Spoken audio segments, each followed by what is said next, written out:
புதுச்சேரி மாநிலத்தின் ஏனாம் பிராந்தியத்தில் கடந்த 24 மணி நேரத்தில் 9 சென்டிமீட்டர் மழை பெய்துள்ளது. இதனால் வீடுகள் மற்றும் கோவில்களில் மழைநீர் புகுந்துள்ளது. இது குறித்த கூடுதல் தகவலை செய்தியாளர் எழில்குமார் வழங்கிட நாம் கேட்கலாம். வணக்கம் எழில்குமார், அங்க இருக்கக்கூடிய கள விவரங்களை பதிவு பண்ணுங்க.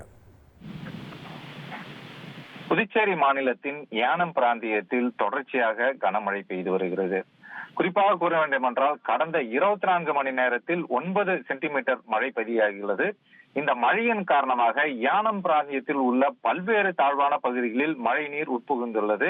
இதேபோல் கோவில்கள் மற்றும் வீடுகளில் மழைநீர் உட்புகுந்ததன் காரணமாக பொதுமக்களின் இயல்பு வாழ்க்கை முற்றிலுமாக பாதிக்கப்பட்டுள்ளது.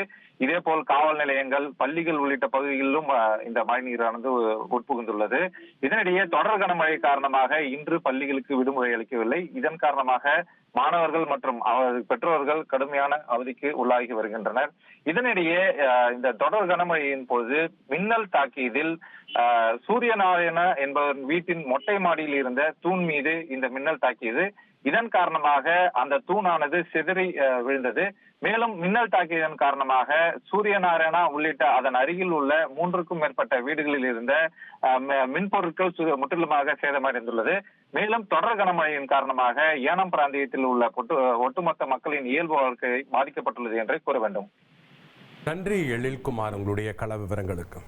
1,23,00,000 மனங்களை வென்ற தந்தி டிவி யூடியூப் சேனல். தவிர்க்க முடியாத தம்ப்நெயில்ஸ், கலக்கலான கான்டென்ட்ஸ். நீங்களும் இந்த குடும்பத்தில் இணைய இப்பவே சப்ஸ்கிரைப் பண்ணுங்க. அசுரபலம் கொண்ட எங்கள் டிஜிட்டல் கரங்களில் உங்கள் விளம்பரங்களை சேர்க்க வாட்ஸ்அப் பண்ணுங்க. 8939888838.